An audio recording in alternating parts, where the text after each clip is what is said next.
سنتوں کی ہر طرف آئے بہار، نیک ہو امت اے نانائے حسین،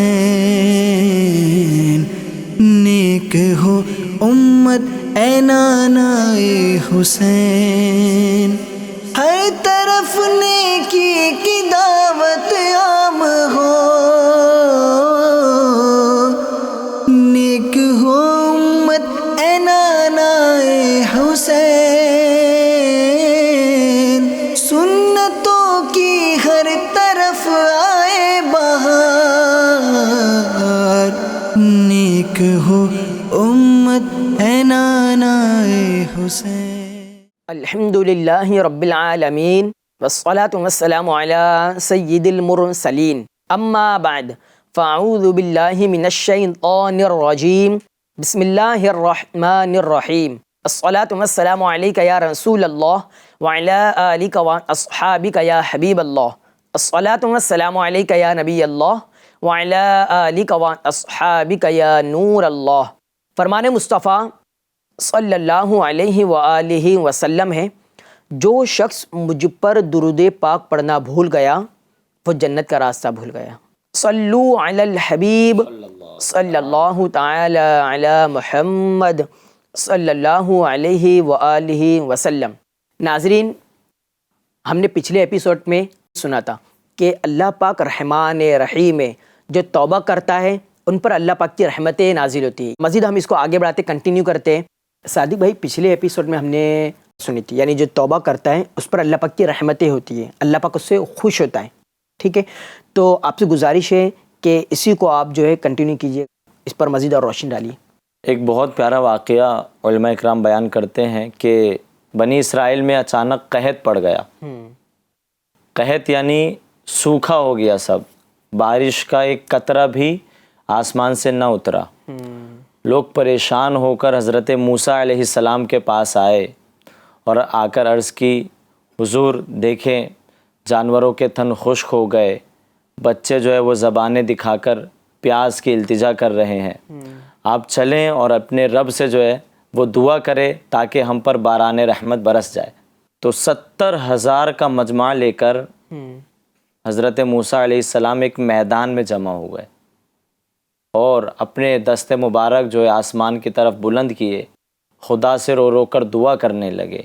کافی ٹائم ہو گیا لیکن ایک بادل کا بھی نام و نشان نہ تھا۔ اللہ، جیسی دھوپ پہلے تھی ابھی بھی ویسی ہے، تو بارش کا نام و نشان نہیں تھا۔ اللہ پاک کی بارگاہ میں حضرت موسیٰ نے عرض کی، یا اللہ کیا معاملہ ہے کہ اتنا ٹائم ہوا لیکن بارش کا نام و نشان نہیں ہے؟ تو اللہ پاک نے فرمایا، موسیٰ اس 70,000 کے مجمع میں میرا ایک نافرمان بندہ ہے اللہ، جو لگاتار 40 سال سے میری نافرمانی کر رہا ہے۔ اللہ، لاسٹ 40 ایئرس سے وہ لگاتار مسلسل کنٹینیو سینس کر رہا ہے، گناہ کر رہا ہے، مجھے میری نافرمانی کر رہا ہے، اسی کی وجہ سے میں بارش نازل نہیں کر رہا ہوں۔ کہہ دو کہ وہ شخص ان 70,000 کے مجمع سے نکل جائے۔ اللہ، اللہ اکبر۔ حضرت موسیٰ نے عرض کی، یا اللہ 70,000 کا مجمع، میری آواز کہاں تک جائے گی؟ میری آواز نہیں جا پائے گی۔ اللہ نے فرمایا کہ موسیٰ بولنا تمہارا کام ہے، پہنچانا ہمارا کام ہے۔ کیا شان ہے مولا کی۔ تو حضرت موسیٰ علیہ السلام نے اعلان جب کیا، اسے پتہ چل گیا کہ یہ گفتگو میرے بارے میں ہو رہی ہے۔ تو اب اس نے دائیں دیکھا، بائیں دیکھا، آگے دیکھا، پیچھے دیکھا، کوئی نہ اٹھا، کوئی نہیں نکل رہا ہے۔ کوئی نہیں نکلا۔ تو اب اس نے سر جھکایا اور خدا سے کہا کہ مولا تو بڑا رحیم ہے، بڑا کریم ہے، آج میرے عیب نہ کھول، آج میں سچے دل سے توبہ کرتا ہوں، خدا آج کے بعد میں تیری نافرمانی کبھی نہ کروں گا، کبھی نہیں کروں گا۔ جب اس نے یہ توبہ کی تو فوراً جو ہے وہ بارش نازل ہونا شروع ہو گئی، سبحان اللہ، باران رحمت جو ہے وہ شروع ہو گئی۔ اب حضرت موسیٰ علیہ السلام مجمع کو دیکھ رہے تھے، کوئی نکلا بھی نہیں اور بارش بھی برسنے لگی۔ مولا یہ معاملہ سمجھ میں نہیں آیا، کوئی ابھی تک نکلا بھی نہیں اور بارش شروع ہو گئی ہے۔ یعنی وہ جو گناہ گار تھا وہ نکل کر گیا, کسی کو نظر نہیں آیا, یعنی نکلا ہی نہیں ابھی تک, اور تیری رحمت برس پڑی. تیری رحمت برس پڑی. تو اللہ نے فرمایا کہ موسیٰ آج اس نے مجھ سے توبہ کر لی ہے. کیا بات ہے. میری بارگاہ میں اس نے جو ہے سچے دل سے توبہ کی ہے, اسی کی وجہ سے میں نے آج بارش برسائی ہے. سبحان اللہ. اس کی توبہ کی ادا کی وجہ سے میں نے بارش برسائی ہے. کیا بات ہے. تو حضرت موسیٰ علیہ السلام نے عرض کی مولا میں بھی تو ملنا چاہوں گا اس سے کہ جس کی توبہ اتنی تو نے قبول فرمائی کہ اس کی وجہ سے جو ہے بارش نازل فرما دی. کتنا اللہ پاک اپنے بندوں سے محبت فرماتا ہے. اللہ نے فرمایا کہ موسیٰ جب وہ میرا نافرمان تھا, میرا گناہ گار تھا, تب میں نے اس کے عیبوں کو چھپا کر رکھا تھا. آج تو وہ میرا دوست بن گیا ہے, آج تو اس نے توبہ کر لی ہے, تو آج میں اس کے عیب تیرے سامنے کیسے لاؤں. کیا بات. آج میں اس کے عیبوں کو نہیں کھول سکتا. اللہ پاک رحیم ہے, کریم ہے, ستار ہے, غفار ہے. سبحان اللہ سبحان اللہ. سعدی بھائی اس سے یہ واقعے سے یہ بھی ہمیں سیکھنے ملا, سمجھنے ملا, سبق ملا کہ جو بعض ہوتے نا لوگ کہ میں کئی دنوں سے ایک عرصے سے دعا مانگ رہا ہوں مگر قبول نہیں ہو رہی ہے. جی حضرت میں دعا میری ایک قبول ہی نہیں ہو رہی, میری مراد پوری نہیں ہو رہی ہے. اس کو ابھی اس واقعے سے غور کر لینا چاہیے کہ گناہ کی وجہ سے بھی دعا قبول نہیں ہوتی ہے. دیکھیے نا, آپ نے دیکھا ناظرین, اللہ کے نبی حضرت موسیٰ علیہ السلام دعا مانگ رہے ہیں, سارے لوگ آمین کہہ رہے, مگر وہ ایک گناہ گار تھا جس کی وجہ سے بارش نازل نہیں ہو رہی تھی, قحط دور نہیں ہو رہا تھا. مگر وہی بندہ ہے کہ اللہ پاک کی بارگاہ میں سچی توبہ کیا اور اسی بندے کی وجہ سے اللہ پاک نے اپنی رحمت بارش نازل فرما دی. سبحان اللہ. کیا بات ہے. یعنی آپ دعا مانگتے ہیں, آپ کی مراد پوری نہیں ہوتی ہے تو غور کر لیں, آپ تھوڑی دیر ٹھہر جائیں, رک جائیں کہ وجہ کیا ہوگی. واقعی ہم گناہ گار ہیں, کہیں ایسی کوئی خطا تو نہیں ہو رہی ہم سے جس کی وجہ سے اللہ پاک ناراض ہے. کسی کی ہم نے دل آزاری تو نہیں کر دی, کسی کے مال پر قبضہ تو نہیں کر لیا, کسی اللہ کی ایسی کوئی نافرمانی تو نہیں ہو گئی, نماز قضا تو نہیں ہو گئی. یہ سارے گناہ جو بھی ہم گناہ کرتے ہیں اس پہ غور و فکر کر لیں اور اس گناہوں سے توبہ کر لیں. تو دیکھیں انشاءاللہ تعالیٰ توبہ کی برکت سے, جیسے کہ ابھی ہم نے سنا کہ اس شخص کی برکت سے رحمت نازل ہو گئی, تو انشاءاللہ تعالیٰ آپ کی اس توبہ کی برکت سے, ہماری اس توبہ کی برکت سے ہماری دعائیں بھی قبول ہونے لگ جائے گی انشاءاللہ تعالیٰ. جی صادق بھائی, مزیدار تھا یہ واقعہ. اس واقعے میں ہمارے لیے کئی مدنی پھول ہیں, جس میں سے ایک تو یہی ہے کہ گناہوں سے سچی توبہ کرے تو توبہ دعا قبول ہوگی اور اللہ پاک خوش ہو جاتا ہے اپنے بندے سے. اچھا صادق بھائی, اب ہم یہ بات کر رہے ہیں کہ سچی توبہ کے بارے میں, بندہ سچی توبہ کرتا ہے تو اس کے یہ فائدے ہیں, اس کی یہ برکت ہے, اللہ پاک خوش ہوتا ہے, اس کی دعائیں قبول ہوتی ہے. ہاں, وہ سچی توبہ کرنے والا ایسا ہے کہ اس نے گویا گناہ کیا ہی نہیں. تو سچی توبہ کہتے کسے, اس پر تھوڑی روشنی ڈالیے گا تاکہ معلوم پڑے کہ سچی توبہ ہے کیا. کیونکہ بندے جو ہے توبہ کرتے پھر گناہ کرتے, پھر توبہ کیے پھر گناہ کیے, قاعدہ بشرط ہو جاتا ہے. توبہ کیے اس کے بعد پھر ایسا موقع آ جاتا ہے, شیطان وار کرتا ہے, ہتھ کنڈے اپنے ڈالتا ہے اور بہکاتا ہے, گمراہ کرتا ہے, پھر وہ جو بندہ ہے گناہ کر بیٹھتا ہے. یعنی توبہ گناہ, توبہ گناہ. تو سچی توبہ کسے کہتے ہیں, اس پر تھوڑا سا آپ روشنی ڈالیے. میں کر کے توبہ پلٹ کر گناہ کرتا ہوں, حقیقی توبہ کا کر دے شرف عطا یا الہی, آمین. تو اصل میں لوگ اگر توبہ کی شرائط جان لے تو پھر وہ گناہ کی طرف رجوع نہیں کریں گے. یعنی توبہ کی شرائط بھی ہوتی ہے, اس کے ارکان بھی ہوتے ہیں, ایسا ہے. اس کے ارکان بھی ہے, شرط بھی ہے. تو علماء اکرام جو فرماتے ہیں, شرح فقہ اکبر میں مشائخ اعظام کا قول نقل ہے کہ توبہ کی 3 شرائط ہے. اچھا. نمبر 1, ماضی پر ندامت, جو ماضی میں گناہ ہو چکا ہے اس پہ شرمندگی, اس پر شرمندگی, ندامت, روئے, اپنے گناہوں سے معافی مانگے. پاسٹ میں ندامت کرے وہ, اور حال میں پریزنٹ میں وہ ان گناہوں کو ترک کرنے کا پکا ارادہ کرے, عزم مصمم کرے کہ مجھے اب اس گناہ کی طرف لوٹنا ہی نہیں ہے.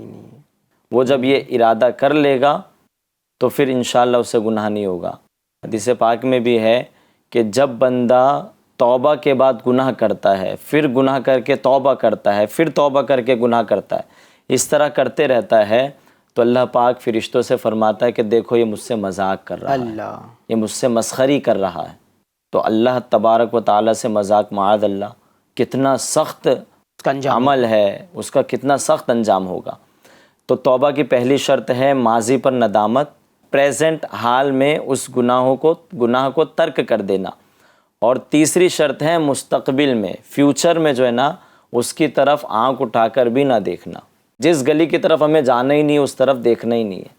جس گناہ کو ہم نے چھوڑ دیا اس کو ہمیں دیکھنا ہی نہیں ہے، ورنہ پھر کیا ہوگا، نہ اٹھ سکے گا قیامت تلک خدا کی قسم. اگر پھر بھی گناہ کر کے توبہ کر کے پھر گناہ کیے تو پھر قیامت میں انجام بڑا برا ہوگا. علماء اس میں ایک اور شرط لگاتے ہیں کہ ان گناہوں کی تلافی کرنا جن کی تلافی کیے بغیر توبہ قبول نہیں ہوتی. یعنی جو عمل میں کمی ہوئی ہے اس کمی کو پوری کر دینا. جیسے کوئی نماز چھوڑنے کا عادی تھا معاذ اللہ، نماز قضا ہو گئی اس کے ذمے نماز باقی ہے، تو اب وہ اس نے توبہ کر لی تو ٹھیک ہے، لیکن ابھی توبہ قبول نہیں ہوگی اس کی جب تک کہ جو نمازیں اس نے قضا کی ہے وہ ادا نہ کر لے. یعنی توبہ بھی کرنا ہے اور جو قضا نماز ہے اس کو پڑھنا بھی ہے، تبھی توبہ ہوگی اس کی. اسی طرح اگر کسی کا حق مارا ہے، کسی کا مال اس کے پاس اس کے ذمے ہے، تو اس کو وہ کیا بولتے ہیں توبہ بھی کریں اور اس کو لوٹا بھی دے، تلافی کر لے اس کو. ہاں، کسی کو سب کے سامنے رسوا کر دیا، جھڑک دیا، دل آزاری کر دی، تو اب اس سے معافی مانگے. معافی توبہ کے یہ سب شرائط ہے. تو جب بندہ ان شرائط کو پڑھ لے گا، سمجھ لے گا، عمل کرے گا تو انشاءاللہ پھر سچی توبہ کی توفیق ملے گی. ہمارے جو بزرگان دین ہیں وہ کیسی توبہ کرتے تھے. وہ حضرت معاذ اسلمی صحابی رسول رضی اللہ عنہ یہ حضور کی بارگاہ میں آئے. حضرت معاذ اسلمی رضی اللہ عنہ یہ حضور کی بارگاہ میں حاضر ہو کر کہنے لگے، طاہرنی یا رسول اللہ، آقا مجھے پاک کیجئے، آقا مجھے پاک کیجئے. میرے آقا صلی اللہ علیہ وسلم نے فرمایا جاؤ اللہ سے استغفار کرو، اللہ سے معافی مانگو. تو وہ جانے لگے، راستے میں پھر لوٹ آئے، آقا مجھے پاک کیجئے. میرے آقا نے پھر فرمایا جاؤ خدا سے معافی مانگو. وہ پھر لوٹ آئے تو میرے آقا نے فرمایا کیا کیا ہے تم نے؟ تو انہوں نے کہا یا رسول اللہ مجھ سے زنا سرزد ہو گیا ہے. اللہ اکبر. میرے آقا صلی اللہ علیہ وسلم نے فرمایا ذرا چیک کرو ان کو، ان کا توازن عقلی تو ٹھیک ہے، چیک کر لو. تو صحابہ نے اس بات میں جواب دیا یا رسول اللہ کچھ بھی نہیں ہے. نفی میں جواب دیا یا رسول اللہ کچھ بھی نہیں ہے. تو میرے آقا صلی اللہ علیہ وسلم نے پھر رجم کا حکم دیا کہ اب ان کو رجم کیا جائے. رجم کسے کہتے ہیں؟ یعنی اسلامی سزا. ہاں، وہ اگر کوئی کر لیتا ہے تو یہ صحابی رسول، ہر صحابی نبی جنتی. بے شک جنتی. بعد میں میرے آقا نے کیا فرمایا ان کے بارے میں وہ سنیے آپ. تو جب ان کو رجم کیا گیا، رجم یعنی اسلامی سزا ہوتی ہے کہ ایک میدان میں کھڑا کر کے اس کو پتھر سے مارا جاتا ہے جی. تو اسلامی سزا دی گئی ان کو اور جس سے ان کا انتقال ہو گیا. نبی پاک صلی اللہ علیہ وسلم نے ان کی نماز جنازہ پڑھی. صحابہ کرام گفتگو کرنے لگے کہ یہ کیسے کر دیا، باتیں کرنے لگے. یہ یاد رکھیے گا جس نے گناہ سے توبہ کر لی ہے دوبارہ اس کو وہ گناہ یاد نہ دلایا جائے. میرے آقا نے فرمایا کہ تم باتیں کرتے ہو ان کے بارے میں، انہوں نے ایسی توبہ کی ہے کہ اگر ان کی توبہ کو پوری دنیا پر زمین والوں پر تقسیم کر دیا جائے تو ان سب کے لیے وہ کافی ہو جائے گی. سبحان اللہ، کیا بات ہے. سچی توبہ کر لی ہے حضور کی بارگاہ میں آ کر. کیا بات ہے. وہ چاہتے تو چھپا سکتے تھے لیکن ان کے دل میں حضور سے حیا تھی، اللہ کا خوف تھا کہ یہاں میں چھپا لوں گا قیامت میں کیا جواب دوں گا. ان کا عقیدہ تھا، ایمان تھا، مضبوط تھا، ایمان کامل تھا کہ اللہ دیکھ رہا ہے، اللہ سنتا دیکھتا ہے. جی. قیامت کے دن تو سب دودھ کا دودھ پانی کا پانی ہو جائے گا. تو اب یہی انہوں نے توبہ کی، حضور کی بارگاہ میں آ کے توبہ کی، تو ایسی سچی توبہ کی کہ انہیں اپنی جان کی فکر نہ ہوئی. اور حضور کے صدقے اللہ نے بھی توبہ قبول فرمائی. اور پھر میرے آقا نے فرمایا کہ انہوں نے ایسی توبہ کی ہے کہ اگر ساری زمین والوں پر تقسیم کر دیا جائے تو کافی ہوگی. کیا بات ہے. سبحان اللہ. آپ نے سنا سچی توبہ کسے کہتے ہیں کہ اس کے ارکان ہیں، شرائط ہیں، اسے پورے کر لیے جائے. ٹھیک ہے، تو انشاءاللہ تعالی وہ توبہ کہلائے گی، ہے نا، اسے کہتے ہیں سچی توبہ. اور پھر ایک واقعہ بھی ہم نے سنا سچی توبہ کا کہ صحابی رسول کی ایسی سچی توبہ کہ اگر ان کی توبہ کو ساری زمین والوں پر بچھا دیا جائے تو وہ سب کو کافی ہوگی. کیا بات ہے. سبحان اللہ. اللہ پاک ہمیں سچی توبہ کی توفیق نصیب فرمائے، اچھے اعمال کرنے کی توفیق نصیب فرمائے اور توبہ کرنے والوں کی صحبت نصیب فرمائے. آمین یا رب العالمین. صادق بھائی، بعض لوگ جو ہے توبہ کرتے ہیں، اب ان کو یہ بھی معلوم کرنا ہوتا ہے کہ میں نے یہ توبہ کر لیے تو میری توبہ اللہ پاک کی بارگاہ میں قبول ہوئی یا نہیں ہوئی، اس کے فراق میں ہوتے ہیں۔ یہ کیسے معلوم ہو کہ توبہ میں نے کر لی ہے اور یہ قبول بھی ہو گئی ہے؟ اس کے بارے میں آپ بتائیے۔ امام غزالی سے اسی طرح سوال کیا گیا تھا کہ حضور کسی نے توبہ کی تو پتہ کیسے چلے؟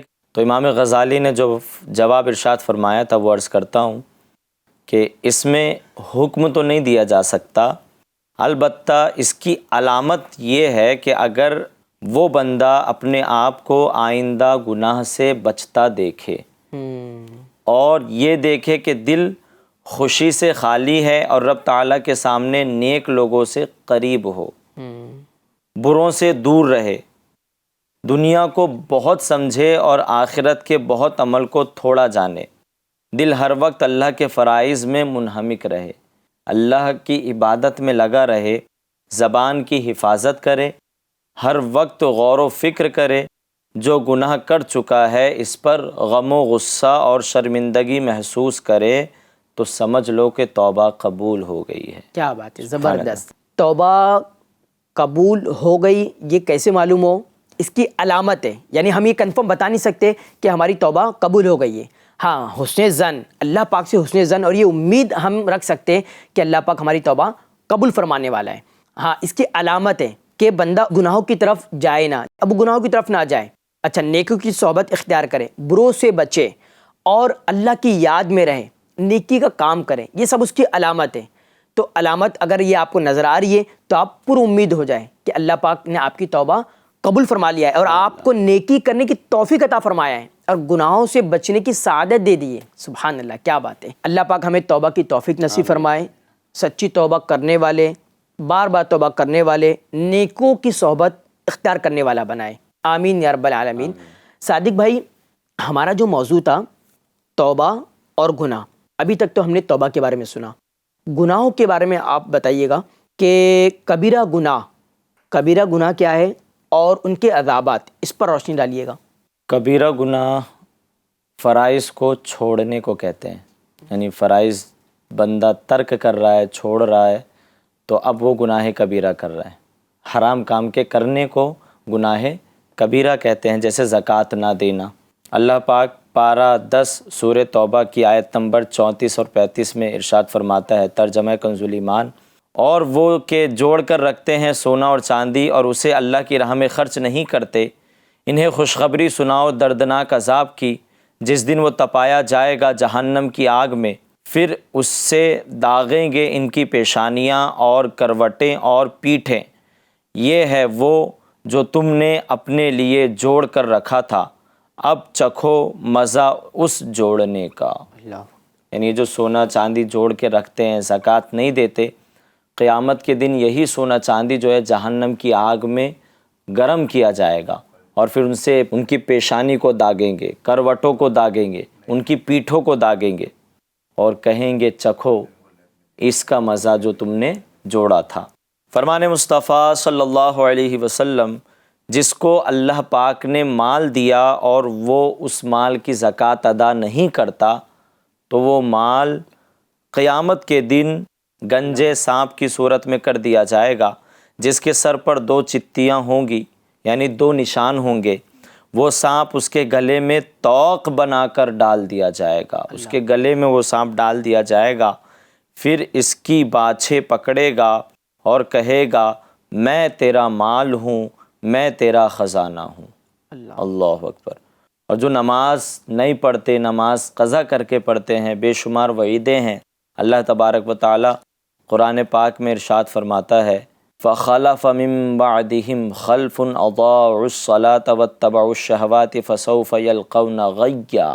ترجمہ کنز الایمان، تو ان کے بعد ان کی جگہ وہ ناخلف آئے جنہوں نے نماز گوائی، یعنی نماز ضائع کی اور وہ اپنی خواہشوں کے پیچھے ہوئے تو عنقریب وہ دوزخ میں غی کا جنگل پائیں گے۔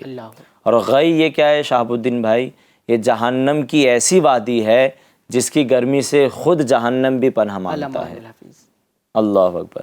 اسی طرح میرے آقا صلی اللہ علیہ وسلم نے فرمایا، جس نے جان بوجھ کر ایک وقت کی نماز بھی چھوڑی تو اس کا نام جہنم کے دروازے پر لکھ دیا جائے گا، اللہ، جس سے اب وہ اس دروازے سے جہنم میں داخل ہوگا۔ اسی طرح جو ماہ رمضان کے روزے چھوڑ دیتا ہے، روزے نہیں رکھتا ہے، میرے آقا صلی اللہ علیہ وسلم ارشاد فرماتے ہیں جس نے کسی رخصت اور مرض کے بغیر رمضان المبارک کا ایک روزہ چھوڑا، وہ ساری زندگی کے روزے رکھے تب بھی اس کی ایک روزے کی کمی پوری نہیں کر سکتا، اللہ، تب بھی وہ ایک روزے کی کمی پوری نہیں کر سکتا۔ اسی طرح لوگ جو ہے نا مالدار ہونے کے باوجود، صاحب استطاعت ہونے کے باوجود حج نہیں کرتے ہیں، وہ تو ان کے بارے میں اللہ تبارک و تعالی فرماتا ہے پارہ 4 سورہ آل عمران کی آیت نمبر 97 میں، وَلِلَّهِ عَلَى النَّاسِ حِجُّ الْبَيْتِ مَنِ اسْتَطَاعَ إِلَيْهِ سَبِيلًا وَمَا كَفَرَ فَإِنَّ اللَّهَ غَنِيٌّ عَنِ الْعَالَمِينَ، اور اللہ کے لیے لوگوں پر اس گھر کا حج ہے، یعنی لوگوں پر فرض ہے جو اس تک چل سکے، اور جو منکر ہو یعنی حج نہ کرے تو اللہ تعالیٰ سارے جہان سے بے پرواہ ہے، اللہ، اللہ الصمد، اللہ بے نیاز ہے، اللہ بے نیاز ہے۔ اسی طرح خودکشی لوگ کر لیتے ہیں، حرام موت مرتے ہیں، یہ بھی کبیرہ گناہ ہے۔ ہاں یہ بھی کبیرہ گناہ ہے۔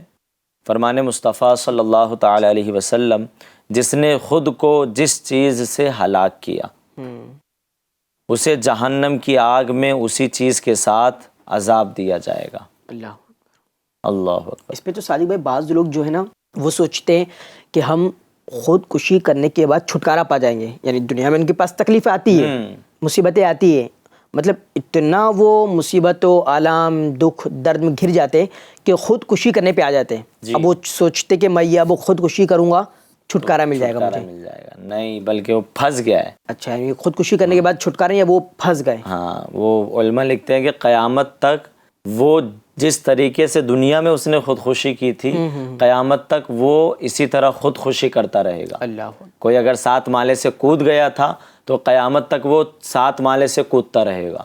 اللہ، کسی نے اگر اپنی نس کاٹ لی تھی تو قیامت تک وہ نس کاٹتا ہی رہے گا۔ اور قیامت کے دن بندہ اسی حال میں اٹھے گا جس حال میں اس کو موت آئی تھی۔ جی، اللہ اکبر۔ اسی طرح ایک کبیرہ گناہ ہے شراب نوشی، شراب کا عادی ہو جانا، شراب پینا۔ فرمان مصطفیٰ صلی اللہ علیہ وسلم، جس شخص نے شراب پی تو اللہ تبارک و تعالی 40 روز تک اس کی نماز قبول نہیں فرمائے گا۔ اللہ، جو شخص اس حالت میں مرا کہ اس کے پیٹ میں تھوڑی سی بھی شراب ہے تو اس کے سبب اس پر جنت حرام کر دی جائے گی۔ اللہ، اور جو شراب پینے سے 40 دن کے اندر مر گیا وہ جاہلیت کی موت مرا۔ الامان والحفیظ۔ تو یہ چند کبیرہ گناہ تھے، اور بھی کئی کبیرہ گناہ ہے۔ ہمارے دعوت اسلامی کے اشاعتی ادارے مکتبۃ المدینہ کی ایک کتاب ہے 76 کبیرہ گناہ، کبیرہ گناہ، اس کا مطالعہ کر لیں۔ ہاں، اس کا مطالعہ کر لیجئے۔ کبیرہ گناہوں کے بارے میں آپ نے سنا، اس کے عذابات بھی سنا کہ حج نہ کرنے والا، زکوٰۃ نہ دینے والا، نماز نہ پڑھنے والا، شراب پینے والا، خودکشی کرنے والا، یہ سارے گناہ کبیرہ گناہ ہیں، یہ سارے کبیرہ گناہ ہیں، اور اس کے عذابات بھی آپ نے جیسا کہ سنا۔ اس کے علاوہ بھی کئی کبیرہ گناہ ہیں جس کو آپ جو ایک کتاب میں پڑھ سکتے ہیں، جیسے کہ اپنے مولانا صادق مدنی نے حوالہ دیا ہے، مکتبۃ المدینہ میں ملتی ہے، آپ اس کو پڑھیے۔ دیکھیے، کبیرہ گناہ تو کبیرہ گناہ ہے، ایسا نہیں کہ جو صغیرہ گناہ ہے، صغیرہ مطلب چھوٹا، تو اس کو کر لیا جائے، نہیں، ایسا بالکل بھی نہیں ہے۔ کہ یاد رکھے، صغیرہ گناہ ہو یا کبیرہ گناہ ہو، یہ گناہوں کے اعتبار سے صغیرہ اور کبیرہ ہے، ورنہ گناہ جو بھی ہے چاہے صغیرہ کیوں نہ ہو، جس سے اللہ پاک ناراض ہو جائے وہ گناہ بڑا گناہ ہے۔ اللہ پاک ناراض ہو گیا تو وہ گناہ ہے، بڑا گناہ ہے، اور اس کا انجام ہلاکت و رسوائی ہے۔ اللہ پاک ہمیں گناہوں سے بچنے کی توفیق عطا فرمائے۔ صادق بھائی، بندہ گناہ کرتا ہے، ایک بار گناہ کرتا ہے تو اس کے دل پر ایک سیاہ نقطہ لگتا ہے، جی، پھر گناہ کرتا ہے، وہ نقطہ اور بڑھتا ہے، یہاں تک کہ گناہ کرتے کرتے وہ دل پر جو سیاہ نقطہ ہے وہ پورے دل کو ڈھانپ لیتا، بڑھ جاتا ہے، اب اس پر کوئی نصیحت اثر نہیں کرتی ہے۔ تو اب یہ جو گناہوں کا زنگ دل میں لگ جاتا ہے، اس کو کس طرح سے دور کیا جائے؟ اس کے دور کرنے کا طریقہ تھوڑا سا آپ بتائیے گا۔ پیارے آقا صلی اللہ تعالی علیہ وسلم کی بھی فرمان ہے کہ جس طرح لوہے کو زنگ لگ جاتا ہے اسی طرح دل کو بھی زنگ لگ جاتا ہے، اور دل کا زنگ اتارنے کا طریقہ ذکر اللہ ہے۔ کیا بات ہے، سبحان اللہ۔ خدا کا ذکر کرے، وہ قرآن پاک کی تلاوت کرے، درود پاک کی کثرت کرے، تو انشاءاللہ یہ جو دل کا زنگ ہے وہ اترتا رہے گا، اور پھر دل جو ہے وہ مدینہ منورہ کے نور سے منور ہو جائے گا انشاءاللہ۔ کیا بات ہے، بہت پیاری چیز آپ نے بتائی۔ ناظرین دیکھا کتنا پیارا ہمیں علاج ملا ہے کہ دل پر گناہ کا زنگ لگ جاتا ہے، ٹھیک ہے، یہ بتقاضۂ بشریت گناہ ہو جاتا ہے اور اس کا زنگ بھی دل پر لگ جاتا ہے۔ اس کو دور کرنے کا طریقہ بھی ہمیں مل گیا، وہ کیا ہے؟ سبحان اللہ، اللہ پاک کا ذکر، سبحان اللہ، الحمدللہ، لا الہ الا اللہ، محمد رسول اللہ صلی اللہ علی محمد، اللہ پاک کی عبادت، قرآن پاک کی تلاوت، نماز، اور اس کے علاوہ اور بھی کئی ذکر اللہ ہے، آپ اس کو کریں انشاءاللہ تعالیٰ۔ یہ دل میں جو زنگ لگا ہے نا، وہ اللہ پاک کے ذکر سے یہ زنگ دھل جائے گا، دور ہو جائے گا انشاءاللہ تعالیٰ۔ یہ جو اچھی صحبت ہے ناظرین، موسٹ امپورٹنٹ، بہت ضروری ہے، لازمی ہے، ورنہ آپ اچھی تربیت کے مالک ہیں، اچھی تربیت یافتہ ہے، آپ کا ذہن بھی ہے کہ میں نیکی کروں، گناہ سے دور رہوں، مگر آپ اٹھ بیٹھ رہے ایسے لوگوں کے ساتھ جو کیا بولتے ہیں گناہ کرتے ہی ہے، توبہ ہی نہیں کرتے، اس ماحول کا اثر پڑے گا۔ الصحبۃ مؤثرہ، صحبت اثر کرتی ہے، تو آپ کو چاہیے، ہمیں چاہیے کہ اچھی صحبت اختیار کرے۔ پھر وہی میں دعوت دوں گا کہ زبردست ہمارے پاس پیارا ماحول ہے دعوت اسلامی انڈیا کا، کہ آپ جو ہے ان کے ساتھ، ان مبلغین کے ساتھ اٹھے بیٹھے رہے انشاءاللہ تعالیٰ۔ سچی توبہ کی بھی توفیق نصیب ہوگی، گناہوں کا جو بوجھ، جو زنگ دل پہ لگا انشاءاللہ تعالیٰ ان نیکوں کی برکت سے وہ دور ہو جائے گا انشاءاللہ تعالیٰ۔ اللہ تعالیٰ سے دعا ہے کہ اللہ تعالیٰ ہمیں کہنے سننے سے زیادہ عمل کرنے کی توفیق عطا فرمائے، توبہ کرتے رہنے کی توفیق نصیب فرمائے، اور گناہوں سے بچنے کی توفیق نصیب فرمائے، اور نیکی کرنے والا بنائے۔ آمین یا رب العالمین۔ صلو علی الحبیب صلی اللہ علی محمد صلی اللہ علیہ وآلہ وسلم۔ سنتوں کی ہر طرف آئے بہار، نیک ہو امت اے نانائے حسین، نیک ہو امت اے نانائے حسین، ہر طرف نیکی کی دعوت عام ہو، نیک ہو امت اے نانائے حسین، سنتوں کی ہر طرف آئے بہار، نیک ہو امت اے نانائے حسین۔